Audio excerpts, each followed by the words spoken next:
Saudara, dua parpol besar yakni Golkar dan juga PAN merapat ke Gerindra dan juga PKB untuk mengusung Prabowo Subianto sebagai bakal capres. Lalu seberapa kuat koalisi besar ini melawan dua poros lainnya? Kemudian yang jadi pertanyaan selanjutnya, siapa yang bakal menjadi cawapres yang mendampingi Prabowo Subianto? Kami akan membahasnya di pagi hari ini dengan sejumlah narasumber. Di antaranya sudah hadir di studio Ujang Komarudin. Selamat pagi Kang Ujang. Selamat pagi Mbak Adisti. Ya, selaku pakar komunikasi politik Universitas Al-Azhar, kemudian juga di sambungan Zoom sudah ada Ketua DPP PDI Perjuangan Eriko Sutarduga dan juga ada Sekjen PAN Edi Suparno. Selamat pagi Bung Edi, selamat pagi Mas Eriko. Selamat pagi, Assalamualaikum untuk kita semua. Ya, ini kita terkejut ya kemarin pada hari Minggu spotlight semuanya ke Menteng nih. Ada koalisi Prabowo Subianto, ada dua parpol besar, ada PAN, kemudian juga ada Golkar yang akhirnya memberikan dukungannya kepada Prabowo Subianto. Saya langsung ke Mas Edi dulu deh. Mas Edi, pertimbangannya apa sih bergabung bersama dengan koalisi Prabowo Subianto? Ya, pertama PAN ini merupakan satu-satunya partai yang ada di dalam koalisi Pak Prabowo saat ini yang sudah 3 kali mendukung Pak Prabowo. Pemilu Pilpres 2014, 2019, dan insya Allah 2024 yang akan datang. Jadi kita secara konsisten mendukung beliau, dan pada saat pembicaraan awal dengan Pak Prabowo, Pak Zulkifli Hasan, Ketua Umum saya, mengatakan, ayo Pak Prabowo kita tuntaskan misi kita di tahun 2024. Jadi ini salah satu pertimbangan kita, karena dengan kerjasama yang sudah begitu panjang terjalin dan kerjasamanya selama ini cukup baik, ini kita kemudian memutuskan bahwa kerja-kerja besar yang dilakukan oleh Pak Prabowo, Pak Zulkifli Hasan, dan teman-teman semua yang ada di kabinet Pak Jokowi saat ini perlu diteruskan. Melanjutkan kerja-kerja besar yang dilaksanakan oleh pemerintahan Pak Jokowi, Pak Ma'ruf Amin, sehingga dalam hal ini Pak Prabowo kita anggap sebagai sosok yang cocok, yang pantas untuk memimpin pelaksanaan ini dan menjadikan Indonesia ini melakukan sebuah loncatan besar menjadi negara maju, insya Allah 2045 menjadi Indonesia emas. Ini salah satu pertimbangan utama kita. Tapi saya juga melihat ini seperti dejavu, seperti koalisi 2019 yang lalu, Mas Edi. 2019 kita memang sudah memutuskan jauh lebih awal ya untuk mendukung Pak Prabowo. Nah, dalam hal ini kita memang pada saat itu sudah terlihat dengan sangat jelas bahwa PAN akan mendukung Pak Prabowo dan koalisinya. Tetapi dalam kesempatan Pilpres saat ini, kita kan juga sudah bicara dengan teman-teman dari PDIP. Bahkan kita sudah melakukan kunjungan ke PDIP, sehingga kita memang pada saat itu masih betul-betul terbuka untuk bergabung, apakah untuk mendukung Pak Ganjar ataukah mendukung Pak Prabowo. Tetapi pada akhirnya setelah kita lakukan kontemplasi di internal, termasuk juga mendengar suara-suara dari seluruh cabang dan daerah di seluruh Indonesia, akhirnya kita diminta untuk mengusung Pak Prabowo, dan itu adalah suara terbanyak, dan akhirnya diputuskan oleh pimpinan partai bahwa kita kemudian mendeklarasikan dukungan secara resmi ke Pak Prabowo hari Minggu kemarin. Oke, nah saya langsung deh ke Bung Eriko. Bung Eriko, terkejut nggak sih, apa memang sudah diprediksi ini PAN sama Golkar akhirnya merapat ke koalisi Prabowo Subianto? Mbak Adisti, politik adalah the art of possibility. Yang tidak mungkin di politik adalah cuma menghidupkan orang mati. Itu pasti terjadi, kan begitu, itu sama-sama kita pahami. Mbak Adisti, saya ingat betul kira-kira 1 bulan yang lalu kami berdiskusi di Kompas TV ini bersama Bung Timothy Marbun. Nah, menyampaikan mengenai prediksi-prediksi dan kemungkinan-kemungkinan yang ada. Pada saat itu saya sudah sampaikan, sampai saat ini kemungkinan terbesar adalah 3 poros atau 3 kerjasama yang ada. Tetapi bukan tidak mungkin bisa jadi 4, karena ada Golkar dan PAN. Seperti itu, yang bisa saja membentuk menjadi kerjasama. Tetapi yang paling kecil kemungkinannya pada saat itu adalah menjadi 2 poros. Nah, jadi pada saat itu di awal Juli saya sudah sampaikan, dan di Juli ini nanti Bung Timothy sampai dengan Agustus akan terjadi konsolidasi.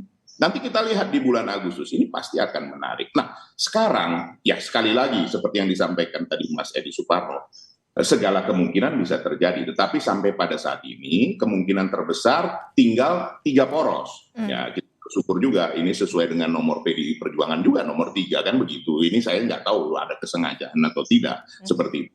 Tetapi Mbak Adisti, bukan tidak mungkin. Bukan tidak mungkin. Ini sekali lagi saya sampaikan. Ini kan namanya seni, namanya juga art. Bukan tidak mungkin ini mengkerucut menjadi 2. Kita lihat dalam 1 bulan ke depan. Mudah-mudahan nanti Mbak Adisti undang saya lagi di awal bulan depan dan kita bisa lihat lagi apa perkembangan yang terjadi.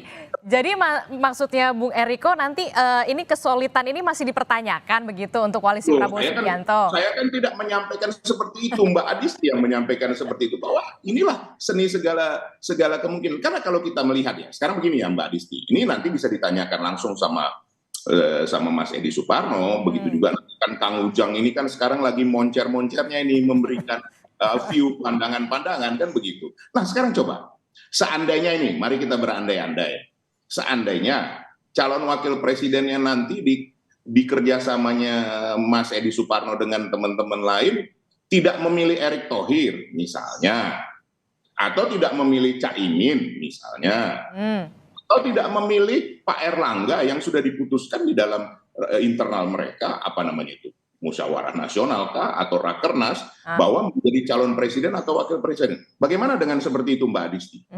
Jadi dipertanyakan.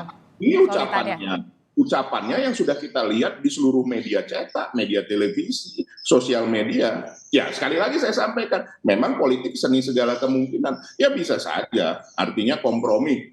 Tidak menjadikan dirinya atau tidak mencalonkan. Nah, tapi bagaimana pertanyaannya Mbak Adisti dengan yang namanya kuartal efeknya? Apa artinya? Itu masyarakat Indonesia sangat memahami betul dalam hal ini. Artinya apa? Bahwa ternyata ini sekali lagi semua hanya game, hanya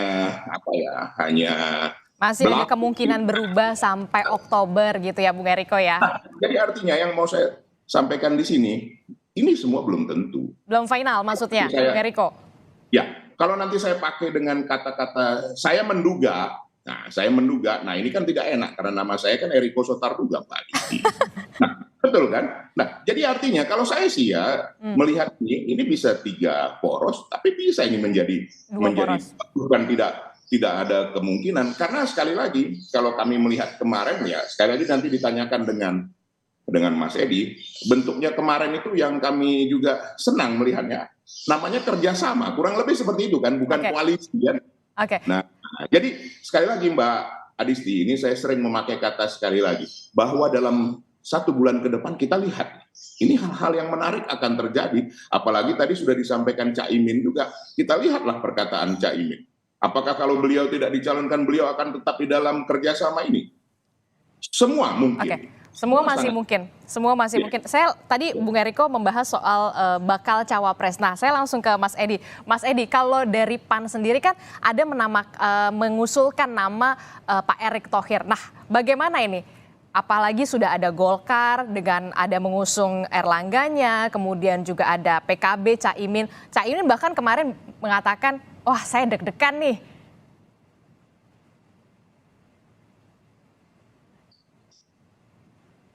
Mas Edi? Ya, baik.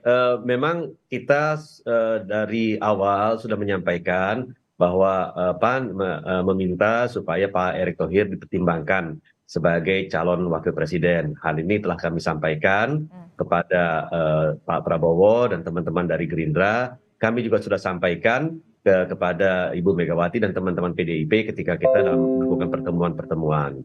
Nah, tetapi kita juga di dalam kerjasama politik yang kita jalin dan tanda tangani memorandumnya kemarin hari Minggu, kita juga kita mengetahui posisi partai-partai yang lain. Pak Erlangga tentu didukung untuk menjadi cawapres oleh Partai Golkar, dan Pak Gus Muhaimin Iskandar juga didukung oleh PKB untuk menjadi cawapres. Nah, karena itu kami sepakat, dan itu disampaikan oleh Pak Prabowo, kita sepakat bahwa pimpinan partai politik nanti akan duduk bersama.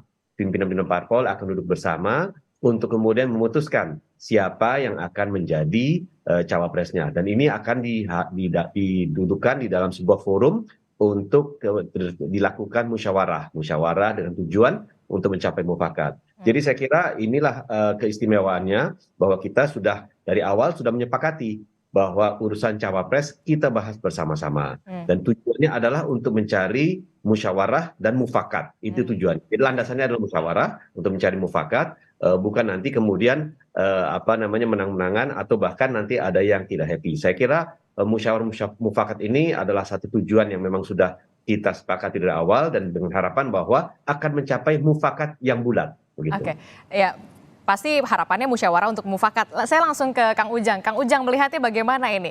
Kemarin kemudian ternyata terjadi bisa dikatakan kejutan besar ya, karena akhirnya PAN dan juga Golkar merapat ke koalisi Prabowo Subianto. Anda melihatnya seperti apa? Apalagi ini baca wapres masing-masing di koalisi Prabowo ada nama-namanya. Saya sih melihatnya begini Mbak Adisti ya, bahwa ini tindak lanjut ya koalisi besar yang sudah dulu ketemu di kantor DPP PAN. Kita tahu waktu itu Pak Jokowi ketika ada persoalan penolakan Piala Dunia ya dari PDIP, maka Pak Jokowi mengumpulkan 4 partai besar, yaitu ya tadi Gerindra, PKB, PAN dan Golkar. Nah itu membangun sebuah koalisi besar. Saya sih mesti ingat catatannya apa? Catatannya adalah pertama Pak Zulhas mengatakan bahwa ini dirijennya adalah Pak Jokowi ketika itu loh. Lalu Pak Prabowo juga mengatakan bahwa kami ini ikut Pak Jokowi. Nah, artinya saya melihat ketika pertemuan di DPP PAN yang lalu itu indikasi bahwa memang membuat koalisi besar itu akan direalisasikan.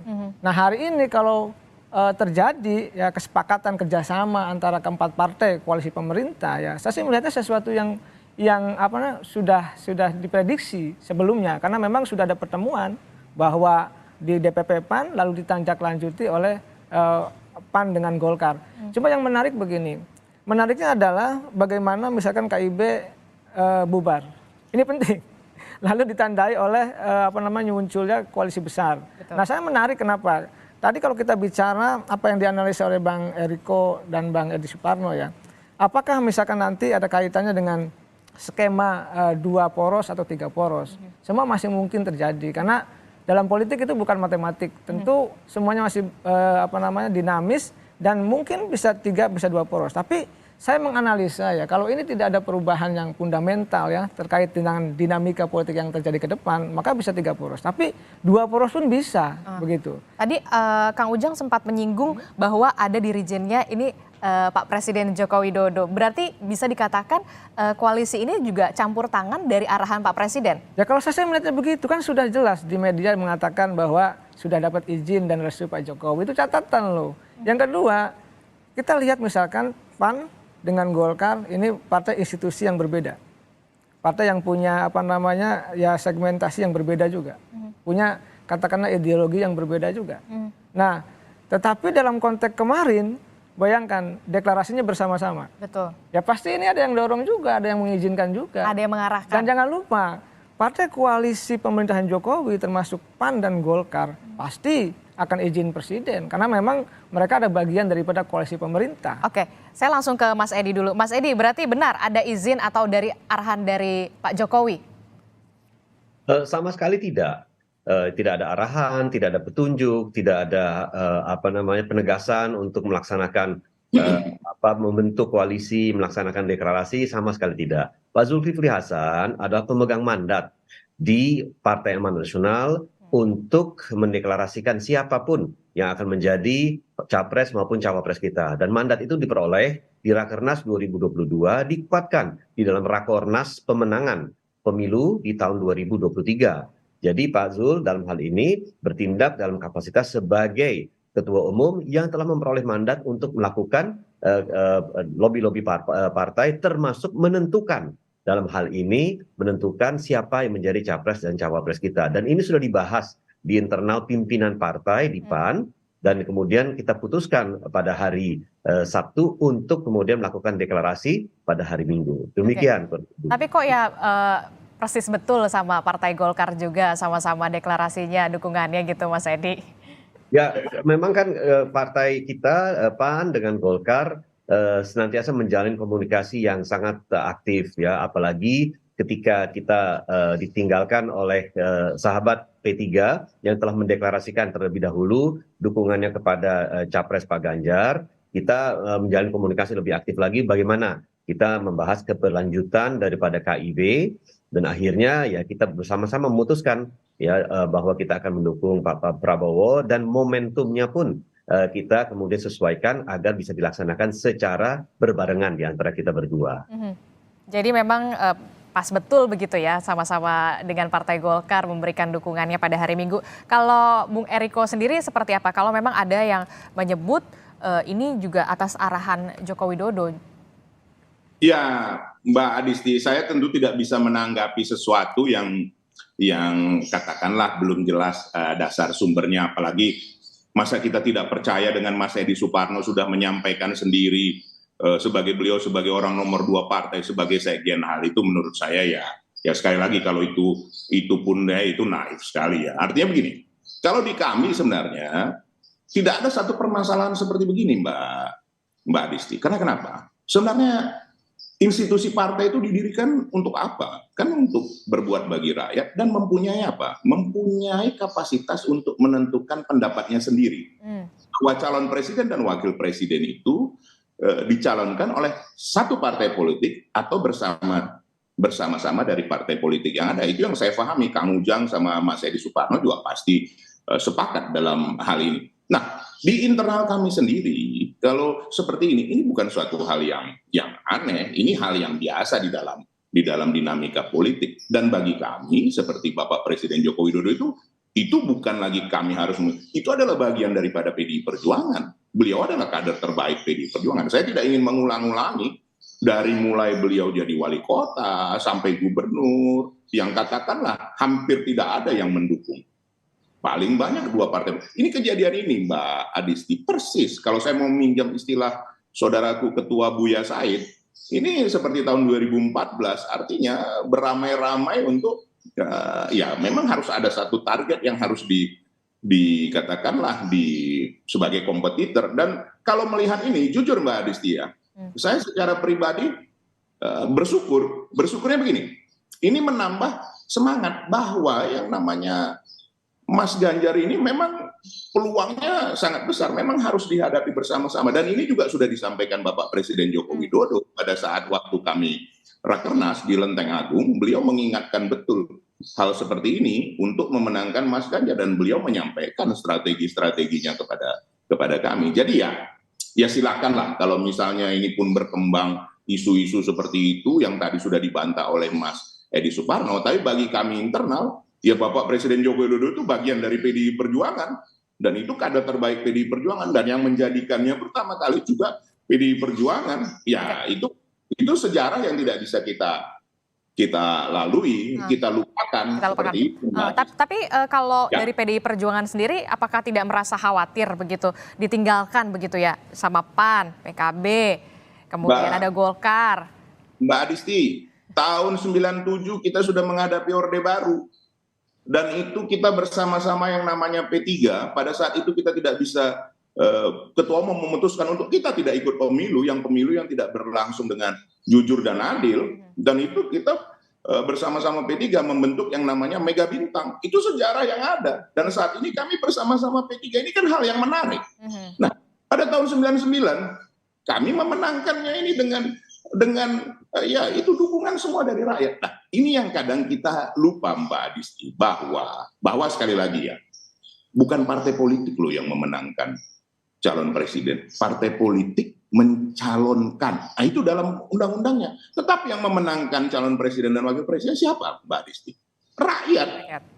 Nah, kalau kita mau disebut namanya koalisi, nah ini meminjam namanya koalisi, kita berkoalisi dengan rakyat, kita kerjasama dengan rakyat. Itu paling utama. Saya kebetulan baru kembali dari Belitung kemarin Mbak Adisti. Saya betul bahwa animo masyarakat itu sangat luar biasa terhadap pemilu ini, dan semua berharap pemilu ini berjalan dengan baik, rukun, dan kita mau memilih pemimpin yang terbaik, yang mempunyai sejarah yang baik pula, yang mempunyai latar belakang yang baik.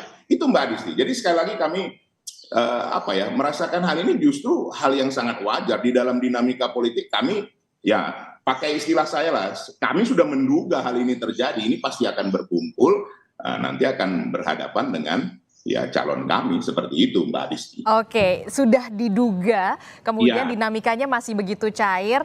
Kita nanti sampai bulan Oktober nanti. Nah, sosok figur bakal cawapres inilah yang kemudian menjadi pertanyaan kita semua. Dari koalisi Prabowo Subianto seperti apa, baik itu juga dari koalisi PDI Perjuangan yang mengusung Ganjar Pranowo sebagai bakal capres di 2024. Kita akan perbincangkan lagi lebih dalam nanti. Usai jeda, tetaplah bersama kami di Sapa Indonesia Pagi. Kita lanjutkan lagi perbincangan menarik kita soal bagaimana peta politik yang kemudian berubah karena Partai Amanat Nasional dan juga Partai Golkar ini bergabung ke koalisi Prabowo Subianto. Saya langsung ke Kang Ujang dulu. Kang Ujang, ini bagaimana melihatnya? Kalau kata Bung Eriko tadi ini sudah diduga, tapi kemudian bisa dikatakan semuanya masih cair. Semuanya mungkin terjadi bahkan sampai sebelum Oktober. Anda melihatnya apakah kesulitan dari koalisi Prabowo Subianto ini akan dipertanyakan begitu? Kita pernah belajar dari KIB gitu kan. Ya KIB tidak solid, diakui atau tidak. Waktu itu saya menganalisa nggak solid tapi selalu dibantah, faktanya nggak solid. Nah lalu bagaimana dengan koalisi ini, koalisi besar katakanlah Gerindra, PKB, PAN dan Golkar. Ya tetap saya meyakini ya bisa tetap ada yang akan berubah haluan ketika kepentingannya misalkan tidak terakomodir. Misalkan saya menganalisa ya, kenapa dulu PAN bertemu dengan PDIP, secara resmi loh, PAN berkunjung ke PDIP, Pak Zulhas dengan pasukannya gitu ya, bertemu dengan Ibu Megawati gitu. Itu kan saya melihat waktu itu kelihatannya menawarkan sosok atau figur cawapres Pak Erick Thohir. Yep. Artinya PAN ingin mendorong posisi cawapres dan capresnya itu adalah Pak Ganjar dengan Pak Erick Thohir, kira-kira begitu. Mungkin karena gayung tak bersambut gitu atau bertepuk sebelah tangan kelihatannya, saya sih menganalisa begitu. Maka tadi suka tidak suka, senang tidak senang, maka ya harus menawarkan kepada koalisi yang lain. Ke koalisi ya, Prabowo artinya Subianto akhirnya. Pak Prabowo, saya meyakini tetap PAN akan konsisten dengan segala tenaga dan sumber daya yang dimiliki gitu, bahwa ingin mengajukan nama Pak Erick Thohir itu pasti. Tetapi kan memang harus dikompromikan kan, di situ ada Cak Imin, ada juga Pak Erlangga, jangan lupa ada juga Gibran. Seandainya Gibran misalkan MK memutuskan diturunkan 35 tahun, itu punya peluang juga. Dan peluang kuat begitu ya? Dan peluang kuat. Jadi saya melihat dalam konteks itu ya semua masih bisa bergeser ya sebelum janur kuning melengkung di Oktober nanti, kira-kira Oke, begitu. sebelum janur kuning melengkung. Nah, kalau Bung Eriko sendiri, ada nggak kemungkinan Ganjar Prabowo begitu? Walaupun memang koalisi ini memang sudah terbentuk ya, koalisi Prabowo Subianto ini bahkan sudah ada 4 partai politik besar. Ada Gerindra, kemudian ada PKB, Golkar dan juga PAN. Begini Mbak Adisti, ini memang Kang Ujang ini ya pengamat yang halus sekali ya, caranya itu memancing itu, membuat membuat pertanyaan-pertanyaan di antara kita itu. Coba bolanya dilempar ke saya, dilempar ke Mas Edi kan gitu. Luar biasa. Terima kasih Kang Ujang memberikan nuansa baru di pagi hari ini agar semua para yang melihat ini bisa belajar lebih baik lagi terhadap situasi politik sekarang. Itu sekarang begini Mbak Adisti, di awal tadi sudah saya sampaikan bahwa politik adalah seni segala kemungkinan. Bukan tidak mungkin, kami dari awal sudah mengajak pihak Pak Prabowo untuk bersama-sama. Tetapi kita juga harus menyadari fakta realita yang ada Mbak Adisti, bahwa sekarang ini kan juga berdasarkan survei, berdasarkan apa yang berkembang, kemungkinan itu menjadi sangat kecil. Tapi bukan berarti tidak mungkin. Tadi kan saya sudah sampaikan juga bahwa bisa saja kemungkinan terjadi tinggal 2 poros, bukan tidak mungkin. Tetapi sekali lagi kita lihatlah dalam 1 bulan ke depannya. Hanya yang menarik begini Mbak Adisti. Tadi saya sudah tanyakan di awal, dan itu tadi coba nanti Mas Edi sampaikan. Kalau seandainya, katakan tadi, yang dicalonkan PAN, yang dicalonkan PKB, Gus Imin, yang dicalonkan oleh Golkar, tidak menjadi calon wakil presidennya Pak Prabowo. Kita berandai-andai seperti itu. Apakah masih tetap bisa seperti itu? Ataukah memang akan berubah haluan masing-masing? Kalau di PDI Perjuangan, ini jelas bahwa mekanismenya yang kami jalankan tahun 2019, nanti boleh ditanyakan dengan P3 dengan Mas Romi, kami berkumpul bersama-sama dipimpin oleh Ibu Ketua Umum dan membicarakan ini secara terbuka. Kita kan mau mencari presiden, calon presiden dan calon wakil presidennya rakyat. Oke, tapi tadi Calon presiden dan wakil presidennya sekedar dari partai politik atau elit politik, itu yang harus kita pahami bersama. Nah, PDI Perjuangan melakukan hal itu bersama-sama P3, Hanura, Perindo. Silakan nanti kita bicarakan. Kalau ini bagaimana? Hasilnya seperti apa? Kalau yang ini bagaimana memadukannya dengan Mas Ganjar? Kenapa? Karena PDI Perjuangan sudah punya calon presiden yang namanya Mas Ganjar Pranowo. Tentu tidak akan berpikir, oh calon wakil presidennya kami juga. Dari kami juga, tidak seperti itu. Nah itu yang sebenarnya kalau mau saya katakan ya dengan segala kerendahan hati, inilah sebenarnya bentuk keunggulan daripada kerjasama kami. Menawarkan seperti ini sebenarnya kan Mas Edi dan teman-teman kurang sabar saja ya, tapi ya namanya strategi kan boleh-boleh aja ya kan. Tadi kurang kalau, sabar. misalnya Tapi begini, Bung Eriko, tadi mengutip dari Kang Ujang. Kang Ujang bilang tadi memang sebelumnya PAN ini sudah menyodorkan nama Erick Thohir ke PDI Perjuangan, tapi Gayung tidak bersambut, betul? Ya, siapa bilang? Kan calon dari PAN kan kita belum membahas bersama-sama. Ada calon dari P3, Mas Sandiaga Uno. Pasti ada calon dari Perindo. Pasti ada calon dari Hanura. Nah begitu juga calon-calon lain yang berkembang yang sudah disampaikan Mbak Puan juga. Nah ini yang kita bahas bersama. Di situ nikmatnya yang sebenarnya disebut musyawarah mufakat itu ada di PDI Perjuangan. Itu hal yang biasa kami lakukan. Okay. Dan itu nanti diputuskan bersama-sama dan nanti dikonsultasikan bersama Pak Presiden Joko Widodo sebagai kader terbaik kami. Kan ini kan proses transisi, kan ini harus nyambung. Kesejarahan itu kan harus menyambung, seperti itu. Okay. Nah, kemudian yang terakhir tentu dengan Mas Ganjar Pranowo. Bagaimana? Kan beliau yang nanti akan bertarung bersama calon wakil presidennya. Dan sekali lagi saya mau ingatkan, kita berkoalisi dengan rakyat, itu yang lebih tepat. Oke. Ini apa? Bahwa calon presiden dan wakil presiden itu yang memilih rakyat, Mbak Kristi. Oke, saya langsung politik adalah mencalonkan kepada KPU. Ya, Mas Edi, saya mengutip dari Bung Eriko. Bung Eriko tadi bilang PAN sih kurang sabar. Apakah nanti akan tetap mengusung Erick Thohir dalam koalisi Prabowo Subianto? Kita tidak lupa ada beberapa nama yang kemudian juga harus diperhitungkan. Ada nama Gibran dan juga satu lagi ada Cak Imin dan Pak Erlangga. Pak Erlangga dan juga Gus Muhaimin. Seperti apa? Ya, kami alhamdulillah ketika kami sudah komunikasikan nama Mas Erick Thohir, bahkan terakhir Pak Zul juga mengkomunikasikan nama Pak Muhajir Effendi ya sebagai perwakilan dari Muhammadiyah sebagai calon wakil presiden yang siap untuk diusung oleh Partai Amanat Nasional. Kami tentu mengkomunikasikan ini baik melalui jalur formal maupun jalur-jalur informal kepada teman-teman di PDIP, Gerindra, dan bahkan sempat ada wacana untuk memasangkan Pak Erlangga dengan Pak Zulhas sebagai poros alternatif, poros keempat ketika itu. Nah, tetapi tentu melalui yang tadi saya sampaikan, kontemplasi mendalam di internal Partai Amanat Nasional, ditambah juga dengan mendengarkan suara yang kita terima dari seluruh perwakilan wilayah, daerah, bahkan sampai ke cabang. Itu kita akhirnya memutuskan untuk kemudian bergabung bersama Pak Prabowo dan teman-teman yang lain bersama dengan Golkar di hari yang sama juga. Nah, di dalam kesepakatan yang sudah kita jalin itu, kita sepakati bahwa penetapan calon wakil presiden dilaksanakan berdasarkan azas musyawarah untuk mendapatkan mufakat. Jika di antara para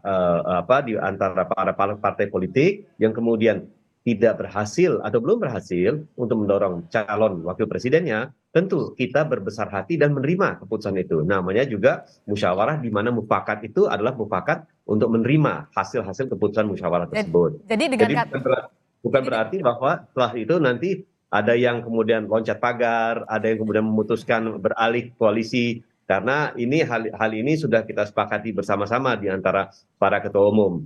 Dan ini saya kira adalah sebuah keputusan penting yang kita buat agar kita memang sebagai koalisi itu menjadi koalisi yang solid untuk saat ini dan kedepannya sampai dengan Pilpres 2024. Oke, begitu, Mbak. Oke, jadi dengan kata lain, walaupun nanti memang keputusan finalnya nanti kita akan tunggu, tapi kalau misalkan Pak Erick Thohir ini juga tidak dipilih oleh koalisi Prabowo Subianto, tidak akan berubah haluan.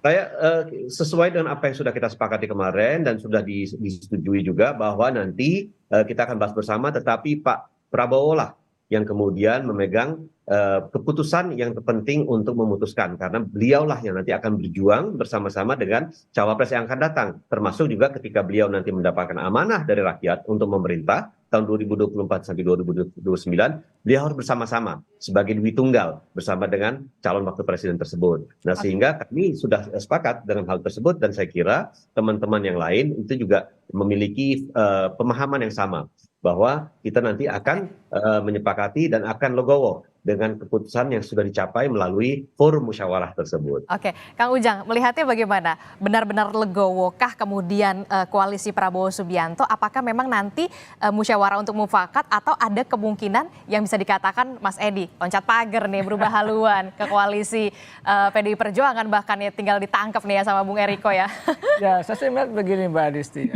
Politik atau koalisi itu kan perlu kompromi, perlu kebesaran jiwa gitu. Jadi ketika misalkan ada musyawarah mufakat, ada kompromi, ada deal-deal politik yang katakanlah yang mereka sepakati bersama, ya harus konsisten untuk mendukung itu. Tapi sekali lagi, saya sih punya prediksi ya, seandainya PAN juga digoyang-goyang gitu ya, lalu dijadikan cawapres di kubu PDIP, ya pasti saya sih melihat akan loncat pagar juga. Saya meyakini itu. Saya meyakini, kenapa?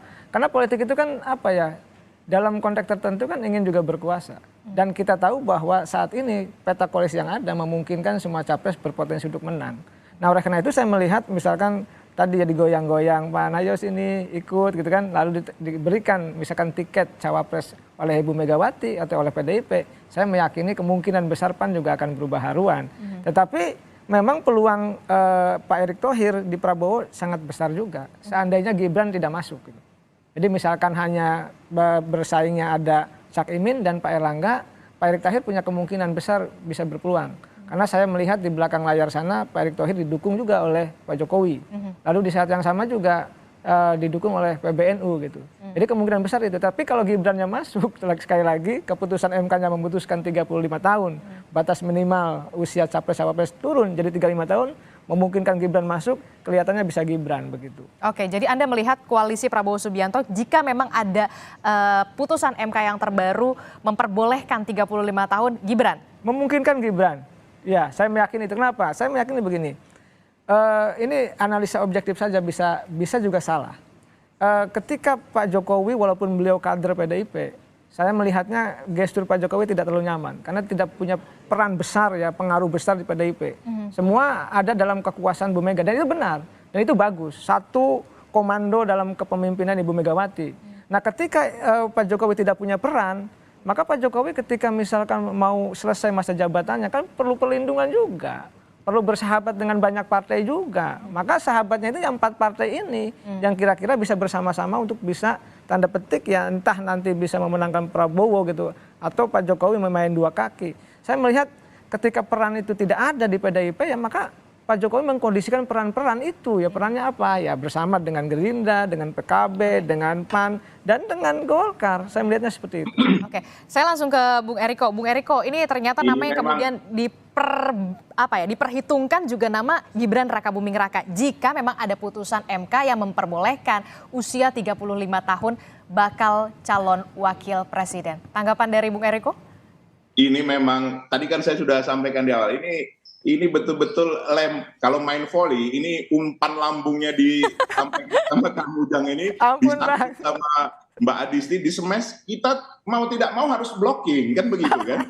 Nah, jadi Mbak Adisti, Kang Ujang, kami tentu ini bukan hal baru, kita sudah mendengar lama hal-hal seperti ini, makanya dari awal tadi saya sampaikan, apakah kalau misalnya calonnya dari Mas Edi Suparno dari PAN tidak diinikan, apakah tetap PAN seperti itu? Bagaimana juga dengan Golkar? Bagaimana juga dengan PKB? Tentu ini kan bukan sesuatu hal saat ini bisa diambil kesimpulan seperti itu, kan begitu. Nah, kalau dari segi Mas Gibran sendiri, kebetulan kami kan pada beberapa waktu lalu Mbak Adisti dan Kang Ujang, itu ada pembekalan yang dilakukan Ibu Megawati dalam strategi pemenangan Mas Ganjar yang dihadiri oleh kader-kader kami dan dihadiri oleh kepala daerah juga.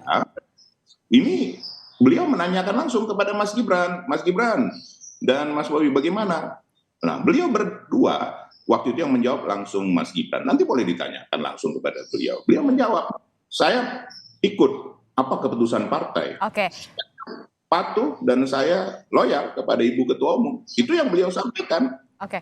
Itu jadi artinya begini, Mbak Adisti, Kang Ujang, ya namanya segala katakanlah apa ya, usaha, upaya, wajar-wajar saja di dalam dunia politik. Nggak ada yang aneh dalam dunia politik kalau dalam hal ini. Ya seperti besok lusa mungkin Mas Edi Suparno calonkan tidak jadi seperti yang dikatakan Kang Ujang tadi, jangan-jangan mau masuk kepada kami, kan bisa juga. Nah begitu juga Caimin yang katakan nanti jelas dalam bahasanya tadi.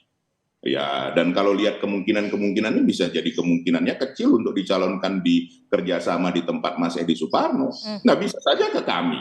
Jadi artinya ini sangat dinamis, ini sangat menarik. Dan bagi kami, Mbak Adisti, Kang Ujang, ini bukan hal yang aneh.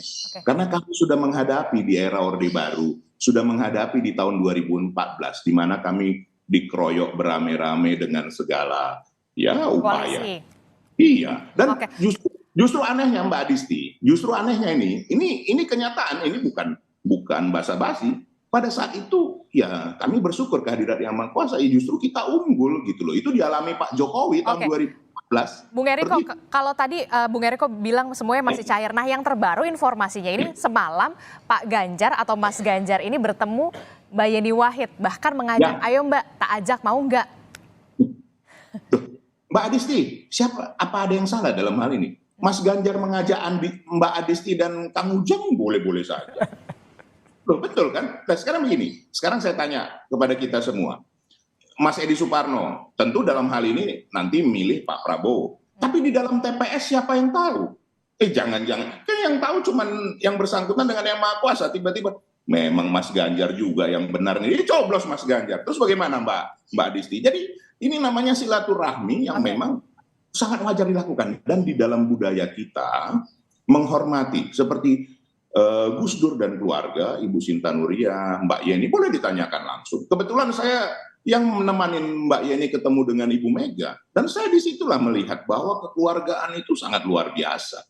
Jadi kalau menurut saya, kalau Mbak Yeni pun nanti bersama-sama dengan kami, diajak Mas Ganjar, begitu juga dengan Ibu Ketua Umum, kita bisa bersama-sama, itu hal yang katakan, itu bukan suatu hal yang aneh atau mengejutkan, begitu loh Mbak Adisti. Oke, saya sangat menyambut dengan tangan terbuka. Oke, saya tanya ke Mas Edi. Mas Edi, ya, nama Gibran ini yang juga diperhitungkan sampai ada keputusan dari MK. PAN sendiri menilainya seperti apa? Akan tetap solid sejauh ini di koalisi Prabowo Subianto atau seperti apa? Ya, seperti yang kita sudah sampaikan dan sudah kita sepakati dalam memorandum yang kita tanda tangani bersama, bahwa segala sesuatu itu kita akan dalam forum para ketua umum. Jadi apapun skenarionya ke depan, tentu hal ini kita akan buka. Jadi ada ruang untuk kita membahas segala sesuatunya. Tetapi sampai pada hari ini tentu saya tidak mau berandai-andai. Ya, nama yang sudah ada di depan mata yang tadi saya sebutkan, dari Golkar mengajukan Pak Erlangga, PKB mengajukan Gus Muhaimin, kita mengajukan Pak Erick Thohir.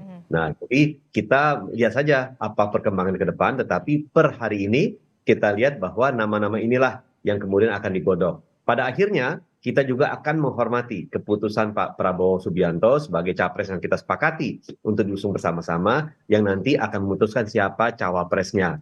Karena beliaulah yang nanti akan bersama-sama selama 5 tahun dengan wapres tersebut, jika memang mendapatkan amanah nanti oleh masyarakat Indonesia. 4 Februari 2024. Oke, bakal calon wakil presiden namanya ini sudah mengerucut, tapi bisa dikatakan ini masih cair semuanya sampai nantinya di bulan Oktober 2023. Terima kasih. Mbak Adisti, Kang Ujang. Ya, singkat saja. Mas Edi Suparno, 1 bulan ke depan ini hal yang menarik. Nanti lihat, Mbak. Kita akan cermati nanti 1 bulan ya, akan seperti apa. Kami dan Kang Ujang diundang kembali, ya Kang Ujang. ini nanti akan terjadi perubahan-perubahan yang sangat dinamis. Kita lihat dalam 1 bulan ke depan. Kita akan lihat, kita akan tunggu dinamikanya 1 bulan lagi akan seperti apa karena masih cair. Terima kasih Bung Eriko, terima kasih Mas Edi Suparno, dan juga terima kasih untuk Kang Ujang untuk waktunya dan perspektifnya, informasinya di Sapa Indonesia pagi di kali ini.